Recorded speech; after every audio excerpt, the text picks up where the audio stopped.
Session control is Session control. session control. Hey, session control, baby. Yeah.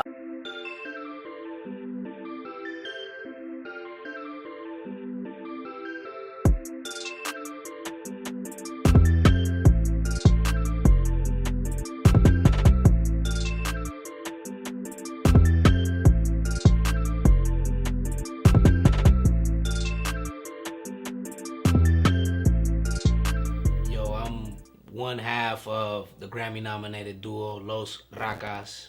My name is Raka Rich, and my brother Raka right now is on father duties, you know what I'm saying? So I'm representing right now. Well, my story is interesting because I'm the first generation Panamanian of my family. And I was born in the Bay Area, but my early childhood, I was raised in Panama and also Los Angeles. So I kept going back and forth from Panama to LA to the Bay. So I'm like a real Californian Panamanian boy, you know what I mean? I went to school in both places. So when I was done with school in the Bay Area or in LA, I'll get sent back home to Panama and go to school out there, mingle with the people out there, to the point that my friends in Panama think that I was born out there. You know what I'm saying? I lived in a few communities over there, a few ghettos out there. So I got a lot of respect back home too. You know what I mean? I'm really certified in all different places. You feel me? Because I'm really that dude. Even though I speak English perfectly, I also speak Spanish perfectly. So it's like a crazy blend. You know what I mean? You know, I had a single mother, and what she would do is, like, any chance she got, she would send me on a plane back home to Panama by myself. So I've been traveling since I was a little boy by myself. You know what I mean? You know, my mom would take me to the airport, and then you know, one of the flight stewardess or whatever, you know, they're in charge of you, and you know, it's not as complicated as people might think. You know what I mean? For me, it wasn't a big deal. I wasn't scared. I was actually excited to go back home to Panama because Panama is just a little bit different. You know what I'm saying? At the time when I was in LA, it was a lot of gang banging. You know what I mean? You see the helicopters. It's not like Panama. Panama, you know, is rough, but we're having fun too. You know what I'm saying? Music is loud. You outside playing with the kids, playing soccer, you playing sports. You're busy, having a good time. You know what I mean? LA was just a little bit too dangerous at the moment. You know what I mean? Panama and Oakland, how it inspired me was, you know, I feel like Oakland adopted us. You know what I mean? That's where we became men. You know what I mean? Businessmen. Being from Panama, it's just like, what I remember about Panama was like being prideful, not taking nothing from nobody, not backing down. Because if you back down, then you're going to get bullied. And being in Oakland, it had the same kind of vibe. I've been to different places. You know, I lived in LA, like I said. But Oakland reminded me the most of Panama. So I felt right at home, you know. And then it influenced me because it gave me pride. It gave me a sense of pride. Like, yo, being from Oakland is like, you know, the Oakland Raiders, the Warriors. Is like, you know, that's what we are. We Raiders, we Warriors. And being from Panama is the same way. You know, I grew up in a revolutionary family. You know, my grandfather, he died in the invasion of Panama in 1989. He was a part of the military next to Manuel Noriega. He was like his right-hand man. So even though I was born in the States, he was anti-Yankee. He was like, I'm never touching that country. You know what I mean? Like, he never wanted to come to the United States. But he loved his grandson that was born over there. And I was living with them actually during the invasion of Panama, when the United States invaded Panama in '89 around December, close to Christmas. And I remember him saying he's not coming back. You know what I mean? And you know, when I came to Oakland, I got to learn about the Black Panthers. I got to learn about other revolutionary groups. You know what I mean? That stood up for what they believed in. And you know, that was very important to me because it's just in me. You know what I mean? I've always been a rebel, you know what I mean? Not wanting to be. It's just in me. I've always wanted to stand up for the underdogs, you know what I mean? It's easy for me to say that I'm a Latino. I could say, yo, I'm Latino. And then I get all the privileges of being a Latino. But it's like, what about the black Latinos? You feel me? So I decided, you know what? I'm going to carry that. I'm an Afro-Latino. I'm going to do it for my grandfather. You know, the people that paved the way for me, you know what I mean? Who struggled, like, you know?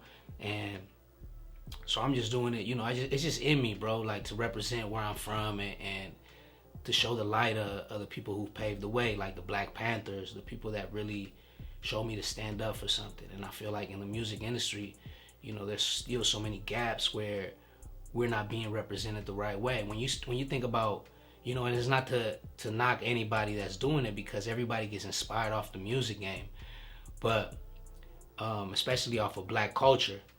But when you think about Latin music, especially my friends from Oakland, when they think about Latin music, they never think about black people rapping in Spanish and doing the same thing, but just in Spanish.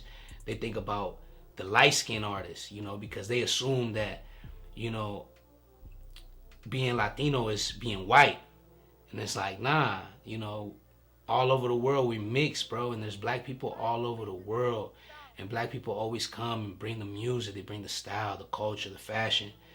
And, you know, for me, I feel like we've been misrepresented. So I'm always going to speak up, and I'm always going to say things that people are not going to say because of what the industry standards are. You know, even though I want to be a part of it and I want to be, you know, at the top with everybody else, something inside of me always tells me to be real and tell the people the truth. And it's nothing against nobody else, but it's like, yo, I see that y'all not shining the light on the people that paved the way for us, for me especially, you know what I mean? Because even though I am black and I'm part of the culture, you know, there's people that came before me that didn't get the exposure that inspired me.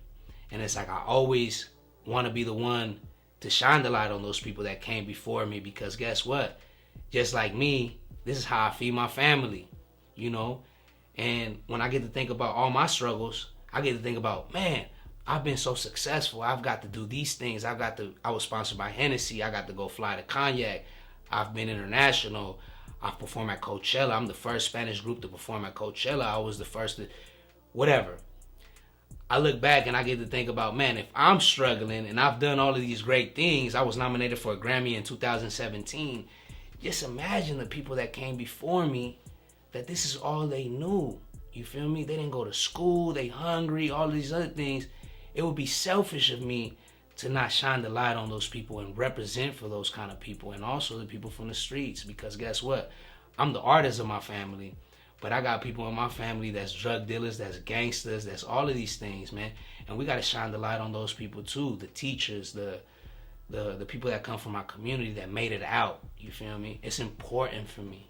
And it might rub people the wrong way, and I feel like sometimes it rubs the Latin industry the wrong way, and I don't mean it with no wrong intentions. I'm just speaking from my heart. You feel me? Shit, the pros of being in the group, man, especially when it's somebody that you love, that is your family, you know what I'm saying? It's like, y'all on the same mission together, and you guys understand each other, you can be real with each other, and, you know, you gotta, in order to go further, man, you gotta be in a team at the end of the day, you know what I mean? So those are the pros for me that I could think of off the top. You know, I'm sure there's more pros to it, but that's what I could think of right now. How do we come to an agreement when it comes to picking the perfect production? Well, that's a little bit complicated, you know what I mean? Especially nowadays. Like before, when we were kids, when we first started, we would try everything.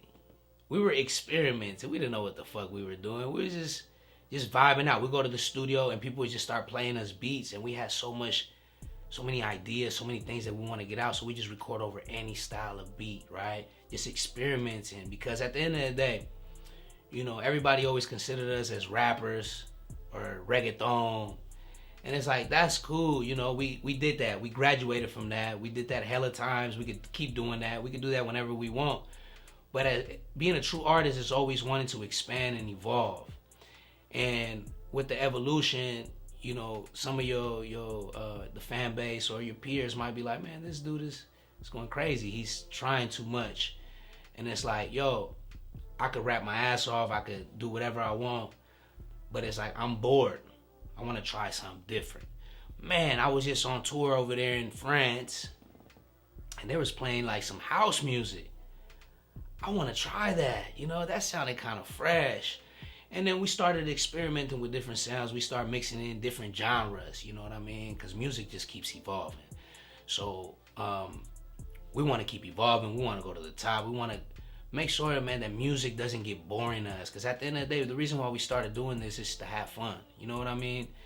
And so with the time, we just kept creating to the point that people were like, y'all too experimental. You know what I mean? They were like, so do you want to sing to the girls, or do you want to be a gangster rapper, or what do you want to do? Y'all confusing us. This is what we would hear from our own people.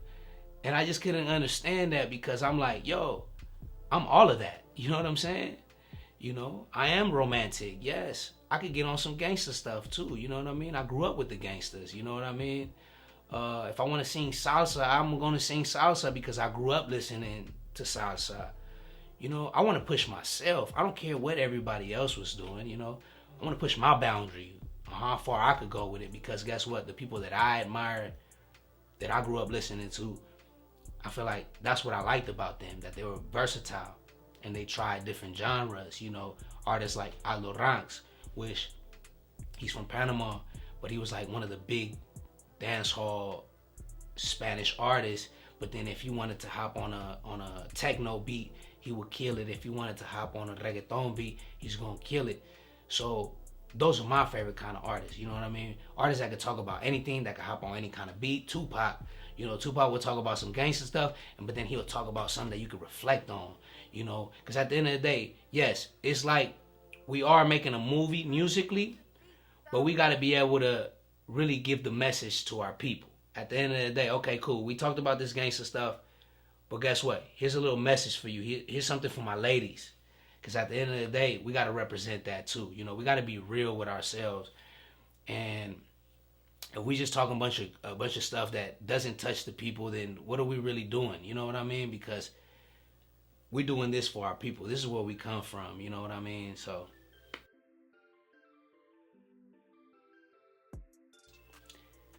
what are the essentials that I need in the studio? Okay, for me, off top, I need some Mary Jane. I need some cannabis. But I need some fire, though. You know what I mean? I need some of the Backpack Boys. I need, like for me, once I tried the Backpack Boys, my life changed, bro. So I never looked at cannabis the same. You know what I mean? So for sure, I'm going to need that. Shout out to my boy, Bully Wiz, you feel me? That laced us up a few times. For sure, I'm gonna need good energy. You know what I mean? I don't need nobody in there talking. We talking about this, we talking about that. I want to hear just beat. I want to be in there with the engineer, the producer, people that's going to contribute, that's going to help us make a hit record. You know what I mean?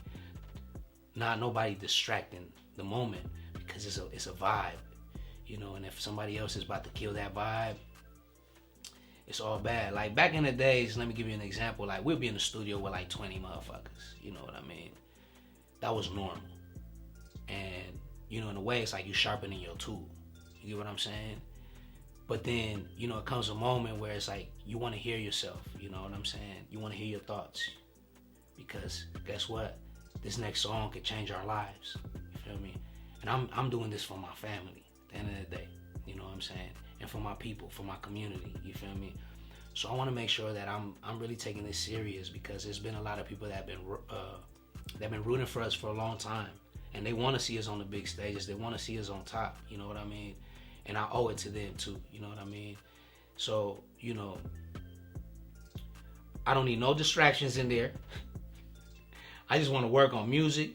Let's make sure we can pick the right beats. And sometimes we might not pick the right beat. we might not pick the right beat, but that's part of making music. You gotta vibe out. You gotta try different things. You gotta experiment. It's like when somebody is painting on a canvas. When what's my dude that passed away that everybody glorifies from the East Coast, Basquiat. It's like, but when you look at Basquiat's painting, man, it's like it's not dull at all. It's like it's all kind of colors everywhere. You know what I mean? And I feel like that's how our music is. It's colorful. It's all kind of different shades. It's all kind of different sounds. There's no limit. And I feel like a lot of people question that for a long time, like, oh, y'all too experimental, because one minute we might do a song with San Quinn, we might do a song with E40 that don't sound like nothing that we did before, we might do a song with Burner that don't sound like nothing that we did before, and some people, but these songs have gone viral. Every style that we have tried have gone viral. These songs have gone international, songs have gone viral, but on top of that, people still question it. I be confused, because like, why are you questioning when these songs have done big things for us? Like, I'm still in the game off of these songs. But as soon as, one of the artists with the most followers or the most views on YouTube do that, then all of a sudden it counts. And for me, that blows my mind, because it's like, when you think about it, it's like, Los Rakas been out here. We've been doing this. We've been representing. And it's like, man, is it our fault that we some ghetto kids that started making music in Oakland, California? Is that our fault? Are we not Latin enough for y'all? Or are we too Latin for y'all? You know what I'm saying? I be confused, because it's like some people show the respect, they give us our props and stuff, but it don't feel genuine to me, bro. Because guess what? I'm still out here pushing, like, when I was 15 years old, I'm still out here trying to prove my brand and who we are and the impact that we have made. It's like, that doesn't make sense to me, because guess what? We have the accolades, we have the resume to show you that we are those dudes. We were the first independent artists to have their own shoe with Puma, you know what I'm saying? With our logo on it, you know what I'm saying? In the back, it was the greatest thing in my life, bro. Like, it was a dream come true, because guess what? Before that, it was 50 Cent, it was Daddy Yankee, Master P. I can't think of who else. Who else before that? I can't think of who else. There was always athletes before that. And before that, it was all athletes. You know what I'm saying? But Los Rakas, independently, we were the first ones to have our logo. Daddy Yankee, he had his initials on it. We had our logo on it. You feel me? So, all of the things that we have contributed to the culture, I feel like everybody else is enjoying it and making a lot of money off of it. And I'm still here telling my story. You know what I mean? Which I'm super proud of. You know what I mean? Because I've never compromised my integrity. I've always been real to my people, and I've always tried to keep it real, but at the same time, it's like bittersweet. You feel me? I would tell my younger self to be careful. Pick wisely who's going to be on your team, because I came into this game very naive and thinking that everybody had my same interests. I thought people was just like me, bro, pure and with a good heart. And when you think like that, man, it just takes a lot of time, and it takes a lot of it just sucks your energy, sucks your artistic side. It just drains you. You feel me? Because you're constantly trying to figure people out. You know what I mean? I feel like a lot of people took advantage of us in the very beginning, where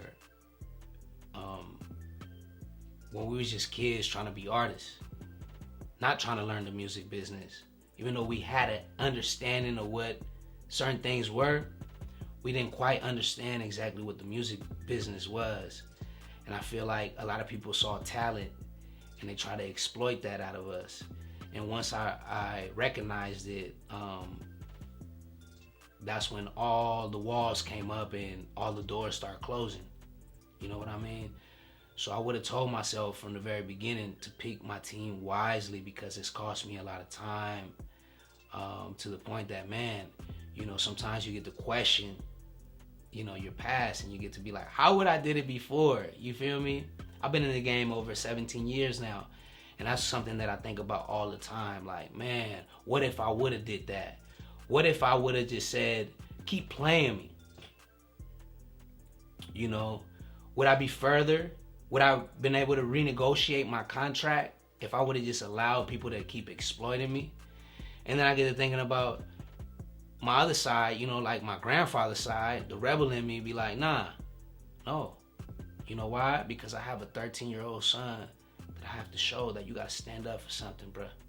You can't just let people walk all over you, because guess what? You know, in the long run, it's not gonna be good for you.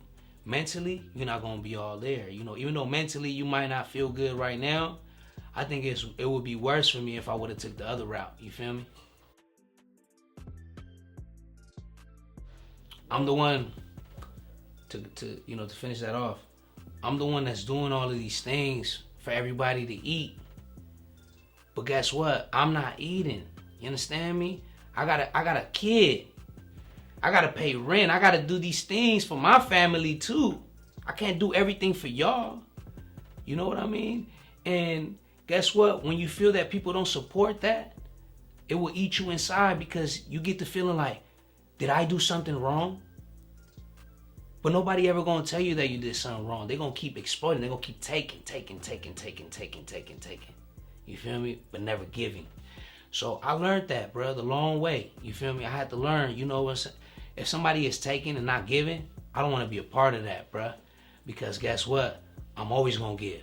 You feel me? Because that's just the human being that I am. Like, I'm not trying to exploit nobody. I know what the struggle is like, bro. Like I said before, I'm the privileged one out of my family. I'm privileged than a lot of other people. Even though I'm bilingual, I'm from both places. Like, even though I was born out here, I rep Panama like I'm 100% Panamanian. You know, I just get to look at life differently. And I get to be like, I want to represent for those that didn't have the same privilege as me. You feel me? So that's why I'm always speaking out. Even though it might rub people the wrong way, it's like, I just hope that, the right people hear what I'm saying and don't take it the wrong way, bro, and want to get behind what I'm doing. You feel me? And what's next for us as a group, as a whole, is that we've been looking for our second win. I'm going to be honest with you guys. We took a little bit of time off to really learn what we were doing. When we first started, we were just going. You know what I'm saying? You start, you just go until you realize, you know what? I still don't feel satisfied. There's something about all this work that doesn't satisfy me. So it's like, what am I doing wrong? You got to sit back and look at what you're doing wrong. And so what we did is just like, we just started learning what we were doing and just wanted to become businessmen, not just artists. You feel me? So we started our own record label, been doing everything independently, rebuilt our team, been rebuilding little by little. We're part of Cam Publishing. We're part of Jonas Media. We're still trying to add more people to the team. You know what I mean? Because we know, man, it takes an army to really, go there. And we feel like these people have our best interests. And that's what we want to work with, bro. We want to work with people that have the same vision, understand where we're coming from, understand our vision, and are going to help us expand. And our vision is deeper than the music business. You feel me? The music business is a beautiful thing to be a part of, bro. It's something that everybody dreams of, but at the same time, for us, it's like inspiring the youth that came from the same communities that we came from. And it doesn't matter if it's the youth in the United States or in Latin America or wherever parts of the world, because guess what? The struggle is the same everywhere, bro. And I'm living proof of that. I know what it's like to be hungry, have no lights in Panama and in the United States. I've been a part of both worlds and experienced both struggle. You feel me? So when I get to reflect on where I'm from, I get to be like, man, it's the same thing. The ghettos are all the same all over the world. So you know what I mean? Like, sometimes people need that inspiration, you feel me? For you to be like, man, I came from the same place that you came from, bro, and you can do it, bro. And at the same time, in the future, with all the success that we're going to get and we're going to keep pushing for, hopefully more eyes come and help us broaden our vision with, creating like youth centers where kids can come and record music, come do video works, videographers, graphic designs, if they want to, whatever they could be exposed to. Like, for example, we were a part of Youth Uprising in East Oakland, where they had the studio, they had the performance stages, they had the massage therapists, they had the chefs, whatever you wanted to do, they expose you to it over there. And it's kind of like, man, I seen a lot of people that came from that youth center in 2006, 2005. A lot of stars came out of there. A lot of artists, but also other people that are doing big things right now. You know what I'm saying? You know, for the community, for being chefs. And I got to see that with my own eyes, and I'm like, man, it really worked, because where Youth Uprising is located, man, it's in deep East Oakland. You know what I'm saying? Like, to the point that every Friday after school, it's right next to Castlemont High School. You know, Friday, you know, Castlemont get off of school, they go to the youth center. Man, it will get hyphy. You know what I'm saying? Brother Ron will have to come out. You know, Brother Ron, the big Muslim, he had the suit on. You know, he will have to come out and calm the fights down. You know, because there will be sideshow right there. People will start burning rubber right there. And he would have to come calm everybody down. It was really, it was the heart of the soil. You know what I'm saying? But at the same time, a lot of people came out of there that became successful. So it's like, when I seen that blueprint, it's like, I want to be a part of that in my community in Panama, my community in Mexico, Colombia, the places where people embrace me and love me, where I see talent. You know what I mean? I just came from Medellin, Colombia, and I went to this community called Comuna 13, and just on some random stuff, bro. I just went out there to go meet the people and went to go eat some food. Next thing you know, I got these kids rapping to me, and you know, I've been around a lot of rappers. I've been around a lot of music. I'm a rapper myself, bro. Like, I know when it's talent and when it's not. You know what I'm saying? So this one kid in particular blew my mind, because he really started picking little things to rap about that I'm like, okay, he's really freestyling. So right then and there, I'm like, you know, I really like this guy. You know, I followed him, you know, put him on the Instagram or whatever. And then me being there 2 weeks, I ended up staying 3 months. So I got inspired like the month later to make some music. And I'm like, you know what? I'm going to invite this kid. His name is El Junkie. You know what I mean? Like Junkie. I remember I asked him, I said, you know what junkie means, bruh? He said, yeah, I know what it means, but I'm not a fiend. I'm a fiend to the music. And I'm like, I'm like, this kid is smart. And I'm like, and then I took my shirt off one time, and he seen cause I got a Malcolm X tattoo on my rib. And he was like, oh, Malcolm X. And I'm like, what you know about that? You know what I'm saying? Because Latin America is very clueless to Black history, American Black history, and especially their history as being Afro-Latinos. You know what I mean? I was exposed to it really when I came to Oakland. So you know what I mean?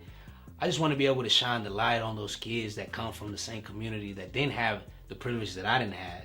You know what I mean? And give them that opportunity, because at the end of the day, man, this is how we feed our family, bro. You feel me?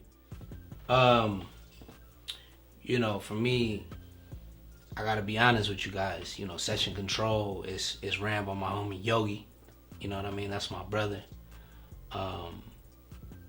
We used to make music together that we never put out. You know what I mean?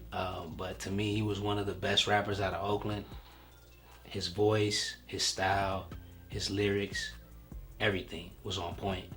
I'm doing this for him. He asked, he hollered, we coming through. You know what I mean? Because guess what? I remember one of our first singles that went viral was called Yerba. And he was there vibing with us. He's in the video with us. You know, rest in peace to my brother Hog Beats. You know, rest in peace to the homie that let us shoot at his house. You know what I mean? I didn't know his name, but Hog Beats introduced me to him. And, you know, Hog Beats was one of my brothers. You know, I was really close to him. You know what I mean? He was one of the producers from the Bay Area that was really making some noise and had a dope sound. You know, he was original, bruh. He had his own thing, which for me was what I loved about Hog Beats was that his sound was Cuban, but it also represented California. You know what I mean? He created his own thing called Cuba. It was like Cuba in the Bay Area. And for me, it was like, man, you know, I always admired that dude, bro. We had a great vibe, you know what I'm saying? And then Yogi was a part of it too, you know what I mean? Yogi is a part of my family. So that's the reason why I'm doing it, you know what I mean? And, you know, I know that anything that Yogi do is real.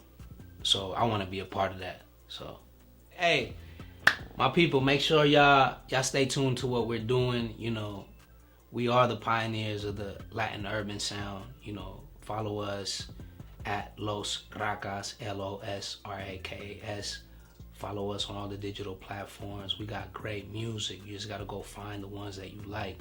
We got all styles, especially for the ladies, you know what I mean? The ladies never gonna lie. You feel me? The ladies never leave us down. You know, the fellas, they be hating a little bit, but the women always show us love. So, you know what I mean? It is what it is, fellas. I'm gonna keep it real all the time. I just hope that, man, y'all get over the fact of hating on us and show us some support, man, just like the women do. So, we represent the real, never been on no fake shit. Come on, let's do this shit.